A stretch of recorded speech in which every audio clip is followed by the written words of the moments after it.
Mesin politik menuju gelaran elektoral 2024 mulai bekerja.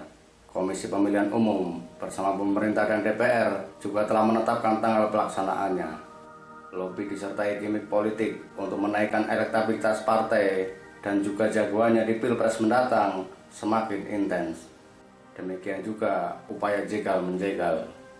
Di sisi lain, lembaga-lembaga survei terus menggiring opini melalui rilis elektabilitas yang kemudian dijadikan dasar para analisis untuk mengutak-atik bakal calon.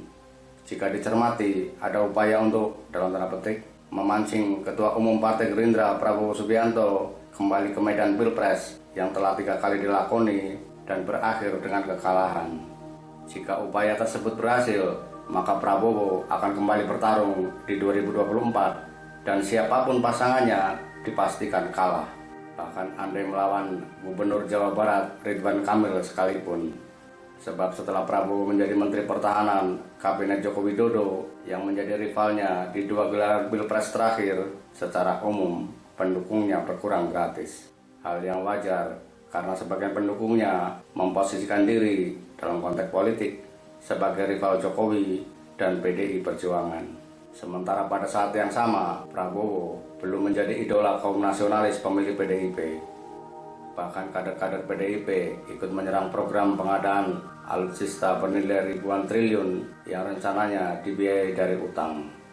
Jika saat ini elektabilitasnya di berbagai survei cukup tinggi, jawabannya bisa dirunut ke belakang, di mana sebagian besar hasil survei tidak pernah sama dengan real count. Ada banyak penyebabnya. Bukan rahasia lagi, lembaga survei juga menerima order untuk membranding seseorang agar memiliki elektabilitas tinggi menjelang kompetisi elektoral. Tidak ada jaminan tokoh-tokoh yang sekarang memiliki elektabilitas tinggi terbebas dari branding lembaga survei. Dari pemaparan di atas, menjadi kurang tepat upaya sebagian kader PDIP menjodohkan Ketua DPR Puan Maharani dengan Prabowo. Sebagai partai pemenang pemilu dan petahana, PDIP harus memiliki target maksimal. Terlebih dalam kapasitasnya sebagai Ketua DPP sekaligus anak Ketua Umum PDIP Megawati Soekarno Putri, Puan nyaris tidak memiliki pesaing untuk menggunakan perahu PDIP. Megawati tentu tidak akan melepas peluang yang dimiliki meski ada kader yang memiliki elektabilitas lebih tinggi. Banyak kader PDIP yang meyakini, termasuk Ketua DPD PDIP Jawa Tengah Bambang Pacul-Puryanto, elektabilitas Puan belum dipoles sehingga selalu berada di bawah Gubernur Jawa Tengah Ganjar Pranowo. Hal itu juga yang kemudian mendorong politisi PDIP Effendi Simbolon melempar wacana duet Puan Anies Baswedan. Seperti diketahui, dalam berbagai survei, Gubernur DKI Jakarta itu memiliki elektabilitas cukup tinggi sebagaimana Ganjar dan Prabowo. Ketiganya selalu konsisten bergantian di posisi 3 besar. Mengingat duet Puan Ganjar sulit diterima mitra koalisi, maka jika PDIP tetap memasang Puan sebagai capres, maka harus didampingi tokoh yang memiliki basis pendukung berbeda dengan PDIP. Menurut Effendi Simbolon, Anies seorang intelektual, akademisi, tenang dan didukung mayoritas masyarakat religius. Figur demikian cocok dipasang dengan Puan yang nasionalis. Benarkah demikian? Sosok yang paling tepat menampingi Puan adalah sosok yang dapat diterima oleh kelompok yang resisten terhadap Puan.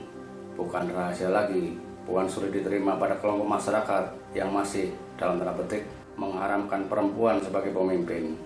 Kelompok ini akan dapat, dalam tanda petik, dirangkul jika Puan disandingkan dengan Anies.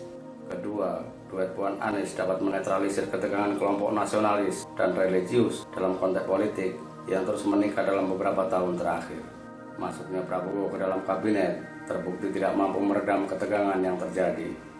Sebab seperti disinggung di atas, pengikut Prabowo tidak lantas ikut, dalam tanda petik, masuk istana, sementara kelompok yang kontra masih belum sepenuhnya menerima.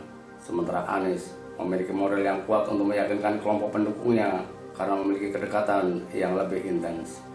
Ketiga, Anies dapat diterima di kelompok nasionalis. Survei Litbang Kompas membuktikan cukup besar persentase pendukung Jokowi yang memilih Anies jika Jokowi tidak maju Pilpres 2024 karena sudah menjabat selama 2 periode. Jangan lupa Anies mantan rektor Paramadina yang berpaham moderat dan pluralis, sebagaimana pemikiran sang pendiri Nurcholish Madjid. Hal itu juga yang tampak dalam kebijakannya selama memimpin Jakarta.